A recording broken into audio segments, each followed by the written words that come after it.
All right, good afternoon. I want to welcome folks to the continuation of Husch Blackwell's Construction Academy Executive Thought Leadership Series.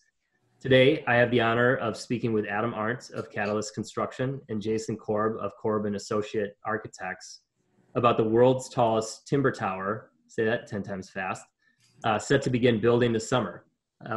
Briefly, my name is Eric Meier. I am one of the co-leads of the Husch Blackwell Construction Practice Group based out of Milwaukee, Wisconsin. And about a year ago, I worked with Josh Levy from my office to create the Construction Academy platform to be a place where we could capture thought leadership across the spectrum of the construction and design industry.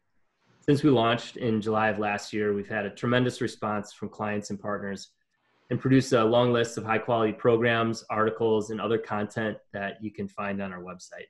So without further ado, I want to introduce Adam and Jason. Adam is president of Catalyst Construction. Catalyst is a construction management company based in Milwaukee, Wisconsin, but does development and construction work throughout the Midwest. Adam has an engineering degree and an extensive construction background. And a brief fun fact about Adam, he and his wife live in the same 100-year-old house that she grew up in. Jason Korb is the principal architect at Korb and Associates Architects. Korb is a full-service architecture and design firm located in Milwaukee. Jason has a master's in architecture and over 2 decades worth of architecture experience. But more importantly, he used to be a working musician, and back when we could go to Summerfest, is known to have played at Summerfest. So guys, with that introduction out of the way, I want to turn things over to you, Adam, and you, Jason, to talk about the Ascent project that both of you are involved with in downtown Milwaukee. Thanks, guys. Yeah, thanks, Eric. Jason's going to lead the presentation for the most part and jump into it. He's got probably the most knowledge of anybody in the state of Wisconsin as it relates to timber construction right now. He's traveled the world over talking about this project and just about his knowledge on this. So between our two firms, we've done a heck of a lot of research and have a pretty good baseline on this type of project. And we actually at Catalyst just finished up the first mass timber construction project, Timber Lofts over off of Florida Street. It's a smaller project than this, but we just finished that up. So it's exciting development and kind of exciting where the industry is headed. So Jason, take it away, man. All right, thank you, Adam. So we're going to start with some precedent studies in terms of what we're currently permitted to do by right and what various people are doing around the world with mass timber. What you're seeing here is the first mass timber building we designed for this client, Newland Enterprises, and it represents what you can do as of right, at least in the state of Wisconsin. We are operating under IBC 2015, so you are allowed 6 stories of heavy timber framing over a 1-story concrete podium, 7 stories, 85-foot height limit. In Canada, currently the tallest mass timber building in North America is Brock Commons, which is 17 stories of timber over a 1-story concrete podium. The stair and elevator cords are cast in place. That was a concession to the code officials in Vancouver. And basically, the way that Brock Commons got approved is that the timber is all wrapped in 3 layers of drywall, which we find to be less than an ideal solution because you can't actually see any exposed timber in this building. The tallest mass timber building permitted in the United States was permitted in the state of Oregon in 2016. And it was also, aside from fire considerations, it's in Portland, Oregon. It was in a high seismic zone. And so we benefited from some of the testing, which we'll jump into a little later, that was performed to get this project approved. And we're going to use some of that methodology on our project. Unfortunately, this project was in part funded by low-income housing tax credits, and it was canceled because the value of those credits sort of went way down at the end of 2017. Currently, the tallest mass timber building in the U.S. is Carbon 12, also in Portland, Oregon. So this is 8 stories of mass timber. and we'll see some interior images in a moment. This is sort of the precedent that we are chasing in terms of the aesthetics on the interior. This is the current tallest mass timber building in the world. It's in Norway. Please don't ask me to pronounce it, but it's 280 feet. It cheats a little bit because the CTBUH, the Council on Tall Buildings and Urban Habitat, allows architectural elements such as this crown to be included in the building height. That was added during construction so they could go grab the record. And then this is our proposed project in Milwaukee, Wisconsin, Ascent, which is a mixed-use mass timber hybrid tower, total of 25 stories tall, 19 stories of residential, which we will get into, over a 6-story concrete podium. Going back to carbon 12 briefly, you can see the exposed timber offers a unique aesthetic, which our client found very interesting and appealing. And it's also important to note that the timber is not entirely exposed. In certain places, they drop drywall soffits. That conceals plumbing and electrical and other building infrastructure coming down from the floors above. And just a few examples of the aesthetic qualities of this construction type, again, which is sort of very appealing to our clients. Yeah, a couple of things that come up immediately when discussing a mass timber project is why. Obviously, there's an aesthetic aspect to it that's pretty much unmatched, which Jason already pointed out, and some of the renderings that you saw already kind of exhibit. But what are the real benefits to building with mass timber? Because there is a cost associated with it. It's not typical construction for what you typically see in this type of high-rise project. You know, typically you're going to see steel, you're going to see concrete, and we'll talk about a little bit later about what the schedule impacts are. But really, one of the big drivers, and you're seeing it, you know, industry-wide and really in all sectors, is sustainability. Making sure that the building materials that you're using are sustainable for the long term. And so one of the big things that mass timber has is it has a sequester ability of carbon. So as you can see, this project alone right now is anticipated to sequester about 7,200 metric tons of carbon, and that's a huge thing for environmental sustainability, and the fact that the resource itself is actually sustainable. It is a resource that is renewable, and one of the things that we had to make sure when we were procuring, when we were doing the research for the suppliers throughout the world, really we researched firms from Japan all the way to Europe and North America. One of the things that had to be done in our pursuit of this was we had to make sure that the forestry that we were getting this material from was harvested in a sustainable fashion, so that everything is replenished and replaced for everything we're taking out. So as you can see, the amount of material that we are going to use for this building between columns, beams, and floors is going to be replaced within approximately 25 minutes within North America, just with regrowth. So that's really important. And that was something that was very important for the developer, and just as the right thing to do with where kind of the world and the industry is headed. So the benefit is significant in that during construction and once this is up, the project will have saved what's the equivalent of 2,400 cars being off of the road for a given year. And that's also equal to the energy to operate 1,100 homes for a year. So that level of energy savings and carbon benefit is substantial, and is a real selling point for the developer and our project team in general. Location-wise, as Jason mentioned with some of the renderings before, we are in a urban environment. We are in the heart of downtown, at the corner of Van Buren in the northwest or north-south direction, and Kilbourne in the east-west direction. So that little kind of purple hazed area that you see in the drawing right now is where our site is located.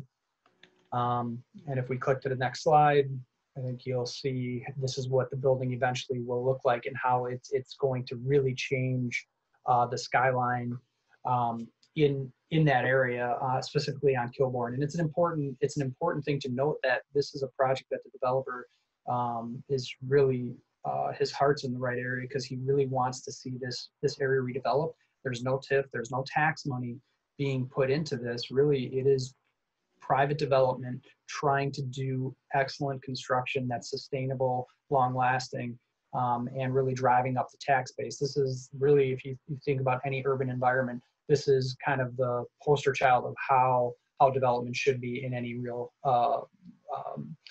Class A city. So a little bit about the project itself. As Jason mentioned, we are 19 stories of timber over a concrete podium. We'll talk a little bit about the sequence of construction and the construction type, but we are approximately 284 feet. We are 259 units, residential apartment units in the building. We do have about 10,000 square feet of commercial space on the first floor as well. And there is quite a bit of amenity space on the 6th floor and on the top level of the building, which is a shared amenity space for those folks that do live here. The timber area is about 225,000 square feet of mass timber floor. That's not the whole square footage of the building. The whole building itself is just under half a million square feet, 500,000 square feet. So it is a significant new build for the city. So what we benefit from is, again, going back to the two precedent projects, especially the framework projects in Portland. At the time, Portland was operating under IBC 2015, which has language in there that basically allows alternative paths to approval through basically performance-based data rather than a prescriptive approach, which is what is sort of in the baseline code. So there is a special section that specifically allows you to pursue alternative construction methodology.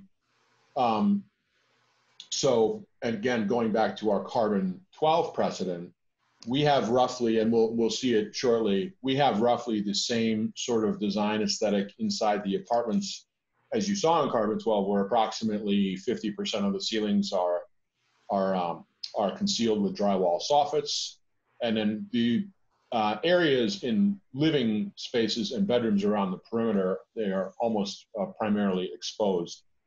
From a code standpoint, what we needed to prove was that vertical structure needed to survive for 3 hours in a fire, and floors and horizontal structure needs to survive in 2 hours in a fire.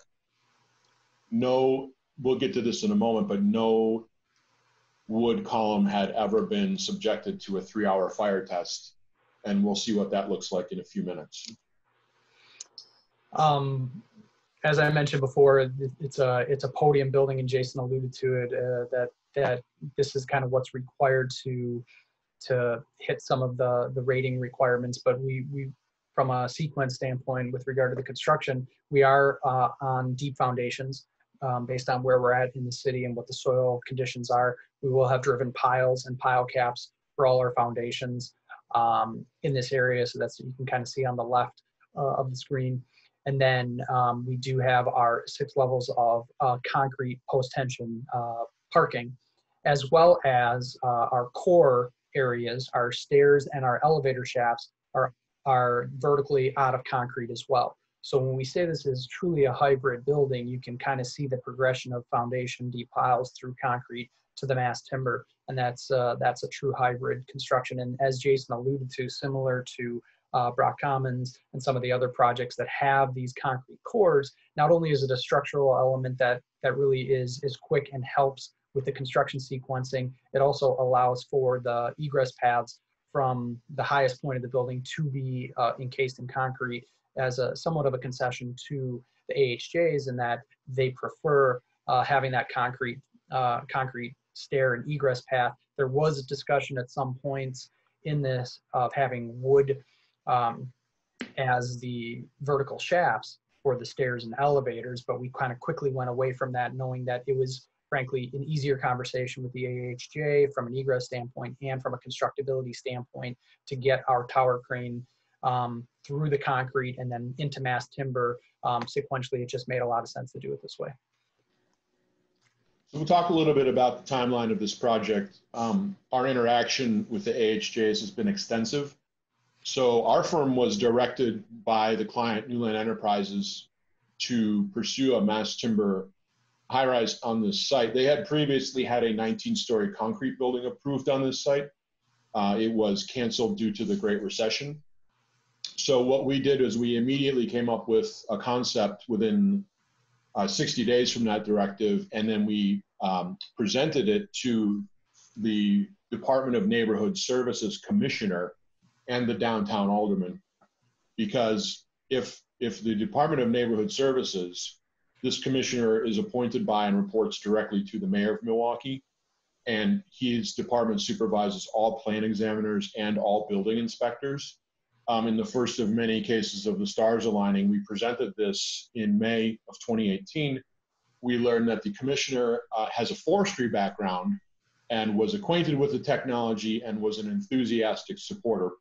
So later that year, he directed his staff to start working with us on trying to figure out a path to approval. So we gave our first presentation to staff, summer of 18. The project was still under wraps at that point. In fall of 2018, we unveiled it at the Council of Tall Buildings and Urban Habitat World Conference in Dubai. Presented that on a Sunday. We thought it went well. We were feeling our oats. We went out for dinner and we got a note from the DNS operations manager that said, Milwaukee Fire Department wants to talk to you. They're concerned. And so the reason that that is significant is that Milwaukee Fire Department does not typically involve itself in the permitting of buildings because the city of Milwaukee has a full-time fire engineer. In this case, they did involve themselves and we were happy to accommodate them. So we'll show you some takeaways from our first meeting with the fire department shortly. Next meetings, again, with DNS staff, wherein they directed us on how they wanted us to pursue a path to approval, which was basically as a type 4 building or heavy timber building with certain variances.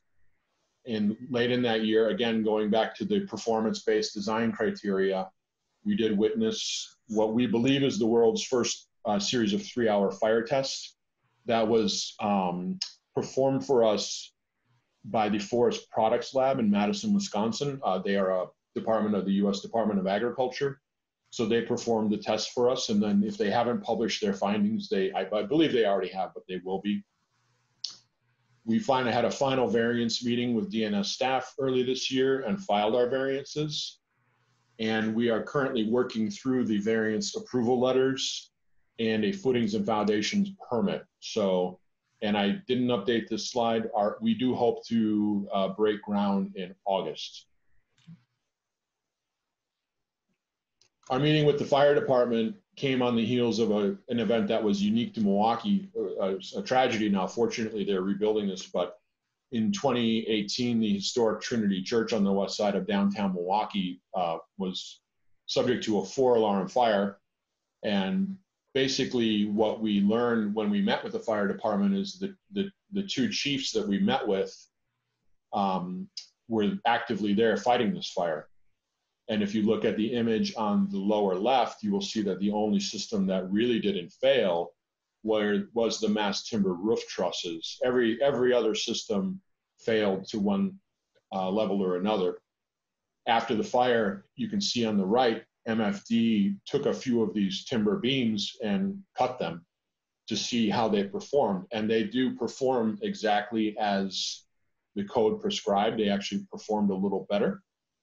So you can see they char on the exterior layer of the timber.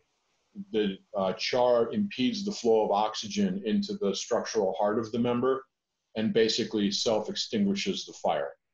That's especially relevant in multifamily buildings where each unit is its own compartment, effectively, separated from corridors and adjacent structure by rated assemblies. So we visited Madison for the 4th of 9 fire tests. So this is the Forest Products Labs furnace wherein they conducted the 3-hour fire test. That's the furnace on the left. On the right, you can see a glulam sample. The methodology is that they saw the sample in half. If you look carefully, you can see sensors are placed at various depths in the member. They then glue it back together, and they put it in the furnace, and they burn it for 3 hours. And so on the left is an image actually taken into the burn chamber of the furnace while they're conducting the burn. On the right are the 3 samples they had burned prior, 3 different species, and they all performed almost identically.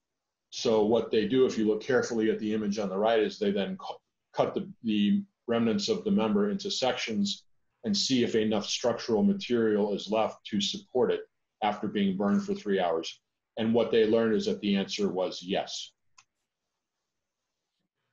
One of the things that Jason mentioned before when he was talking through some of the renderings is how within the building, the objective is to expose as much mass timber as you can for aesthetic purposes. However, there are some utility functions that you still have to accommodate for.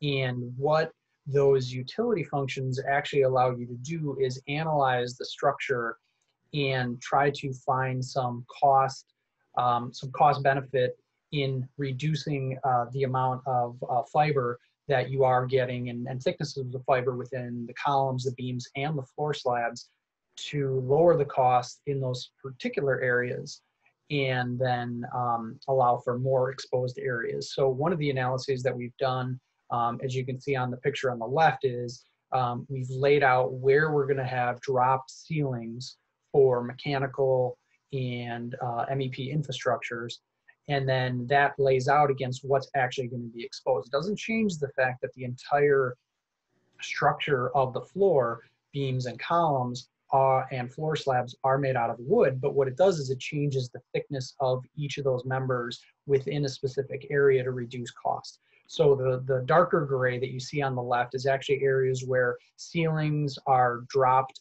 and encapsulated with drywall. So drywall framing or drywall encapsulated timber won't be, the mass timber won't be exposed. It'll be encapsulated by drywall, either by drop ceiling, frame ceiling, or by drywall. And then the lighter side that you see is the actual exposed timber, where you're going to have the exposed columns, exposed beams. And again, this is it serves 2 functions. We have to have those mechanical spaces and those drops to run ductwork, run piping, run plumbing, all those things. But it also allows us to reduce the amount of timber that you have in those areas because we're actually getting an additional rating from the drywall system. So instead of encapsulating everything, we're encapsulating as little as possible, but really using those mechanical areas and maximizing those spaces to serve as dual functions, in that it's less cost from a wood standpoint, and we have to have those spaces anyway. So you kind of see the juxtaposition in that ceiling plan on the left. And then, and that really allows us to have that cost benefit that the owner is trying to seek throughout the project. Yeah. And then, go ahead, Jason. Oh, the other reason for encapsulation of where we have columns and beams that divide one unit from another, because this is a luxury offering, sound transmission was a concern. So the additional layers of drywall help with the sound transmission between the apartments. So that's just another benefit of this hybrid system. One of the big drivers for cost, and as I mentioned before, in kind of having areas that are concealed, and then you have those areas that are exposed as it relates to columns and beams and where they connect, is the connection details are so much more intense when you have exposed beams and columns, and those have to be assembled properly, and they have to have a special UL rating, and they have to be tested multiple times over. But when you have these areas where you have concealed connections, you can see that in this particular detail, it's a very simple connection. the beams are loaded onto the column. There's a simple bolt connection through. Same with the floor slab, comes and it loads down, and it's very, very simple. This is a connection point where we are going to conceal and wrap the beams and the columns and the floor slab with drywall, and that's how simple the connection detail is in those areas. Now, if we click to the next slide, you'll see the detail where it's exposed is extremely more intricate. The assembly and the complexity of this connection detail is vastly more complex. It's more costly. Everything about it screams money, right? I mean, you can just see it by looking at the two different details, and that's the difference, where we have exposed areas of beams and columns and slabs all being connected together as you do in this detail. That connection has to be very, very specific and UL detailed out, and it has to be all done ahead of time. And so that's what you're seeing in these two different details. One, the first detail was very simple. It's wrapped in drywall, it's inexpensive, and it goes fast. This detail you're seeing here is something that's very complex, has to have all of those assemblies put together ahead of time, because this is exposed. This is where you're just looking up and you're seeing timber. You don't want to see the connections. They're all concealed, they're all hidden, but they have to be able to make those fire ratings. So I would add this, if we go back one, look carefully at how much smaller the column coming into the underside of the beams are. That's because those heavy dashed lines indicate the 3 layers of drywall on either side. So the fiber or the timber material, as Adam mentioned, is in the columns and beams is extremely expensive, and the connection here is far more complex. But it should be pointed out, I had mentioned we needed 3 tests. The reason we use this connection is that this connection has to be rated for 2 hours in a fire, and this is what they were using at that framework project I referenced earlier in Portland. So at the end of the day, we used the connection that had already been tested. And just as an aside, the 3rd test was specific to the manufacture of the cross-laminated timber slabs. That was just because the supplier had not had their product tested per US standard. They did complete that test in San Antonio in March, and it did pass. So the 3 fire tests that were required, we did 2, or the team did 2, and 1 was a prior approved connection. And then the other thing we had to look at very carefully is, in a high-rise residential building, how does this interact with the skin of the building as opposed to a concrete building? And what we found at the end of the day was it's largely the same from a detailing standpoint. One major change is that we had to be very careful about waterproofing the ends of the slabs in particular, because every other layer, its end grain is exposed. So they are sealed in the factory, but we have an extra layer of waterproofing at the end grain in particular. But other than that, what we've basically found is that this details out much like a traditional post-tension concrete building. Yeah, Jason, one really good point on that too is that as the building's going up, that's one of the biggest concern, obviously, is the water as it gets on the wood. So as part of the overall assembly of this, we actually have specific carpenters assigned to sealing the seams as the floor slabs are going up, so that there's a roof mastic and basically a roofing compound that's going over every seam as soon as they're being installed, so that no water can then leak down, because that if the water would ever leak down and then stain the underside of that CLT floor deck, to the repair cost for that is significant. So having workers that are truly dedicated to literally water vacuuming and sealing every seam immediately as the floors are assembled is something that's very critical, and as Jason mentioned, as well as sealing the ends of the slabs on every floor. But really, when it comes to an assembly standpoint, the amount of workers that are up on any given floor is substantially reduced in mass timber construction, because it, for lack of a better description, it is tinker toys, as Jason likes to say. You get up there and you whack it with a mallet, a rubber mallet, and the things go together. And it sounds really, really simple, but it actually is. You can see in the picture to the right, the carpenter is literally just sliding a beam onto the connection, and it is pretty much that simple.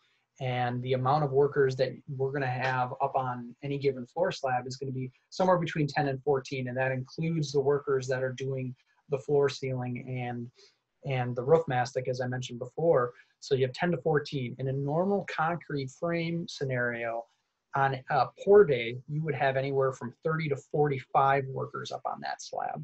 So the difference in labor cost and frankly the amount of people up on that deck and the safety concerns associated with it is significantly less than you would have in a traditional post-tension buildings that you would see in a lot of this type of construction. So the safety standpoint and the constructability standpoint and the number of workers that are required is very much reduced in this analysis. So it's a really kind of interesting nuance to this type of construction that we learned as we were going through it. From a schedule and a sequencing standpoint, it's actually very similar in that the cycle of a floor, our wood floors are about 24,000 square feet per floor. That cycle will be about a 6-day cycle. We'll be able to get a 24,000 square foot floor done in 6 days, take a day off, then go to the next floor. So literally every 6 days, we're able to cycle through a floor. In a normal concrete building like this, it would probably be in that 8 to 10 day range. So it's very similar to concrete, but we'd probably pick up a day every week or so, plus or minus. And over the course of 19 floors, that adds up to schedule savings as well, which again helps offset the premium cost of the timber because it is a more expensive material and the connections are more detailed and more challenging. So all of that, the manpower savings and the schedule savings helps offset some of the cost that is the material premium that you see for the mass timber. As mentioned before, this is an example of exactly that kind of hybrid construction. You can see at the lower floor, it's a concrete podium with the mass timber floors going up and those concrete stair shafts and towers going up. This is let's just say a very small example of what you'll likely see in the Milwaukee skyline about this time next year. So this is a perfect kind of picture of what we can expect and how the sequence of materials will be. But the tower crane at this point on this picture, very similar to our project, is fully dedicated to the timber construction. And so really that's kind of how the sequence goes. The concrete gets done, the towers get done, then the wood goes, and that tower crane is purely dedicated to each of those tasks at any given time. So as we start to wrap up, going back to the aesthetics, so these are brand new images based on the final construction documents. As I think Adam mentioned, we have a 7th floor amenity area, including some fitness. And so here, as wherever else we have timber, we expose as much of it as we can. And then a different shot in that fitness room, you can see we are concealing mechanicals in these drywall soffit areas. In this case, we have apartments above this space, so we have plumbing coming down through there and it's snaking its way through. And then on the 25th floor, which is all amenity, we again expose as much as we can, and then we achieve a very tall western wall with timber going all the way up, and the ceiling slab is exposed. And we hope to light it up at night and make it a bit of a beacon. So again, another shot of that 25th floor amenity level and the aesthetics of the space that the team has put together. Sorry, a little faster. The aesthetics of the space that the team put together to achieve what we think is a totally unique offering. And then this would be the northwest corner of that space. So panoramic views, 20-foot tall glass walls, exposed timber. We don't think there's anything like it in the world. And then here's a slightly older shot, but again, the aesthetic inside one of the dwelling units. This is the southeast corner of the building. So obviously Lake Michigan views, exposed timber around the perimeter as we've discussed. And then if you look very carefully off to the left, you can see a little bit of drywall appearing above the kitchen, as it will. And with that, that's our presentation. Thank you. Guys, thanks a lot. That's really interesting stuff. I can't, you guys have put in a ton of work, and what's really fascinating to me is that, you guys benefited from some of the testing work that was done for some smaller projects. And you guys are really kind of at the forefront of setting a baseline that will be used for years to come as mass timber, becomes more and more adopted in construction. So fascinating stuff. I can't wait to see the start of the work on this. And then next year, maybe around this time, a little bit later, enjoy the 25th floor with both of you guys after we see things lit up. Great. Absolutely. Okay, great. Well, thanks for your time, guys. I really appreciate it. And we'll look forward to an update. Take care. Thanks much, Eric. Take care. Thanks.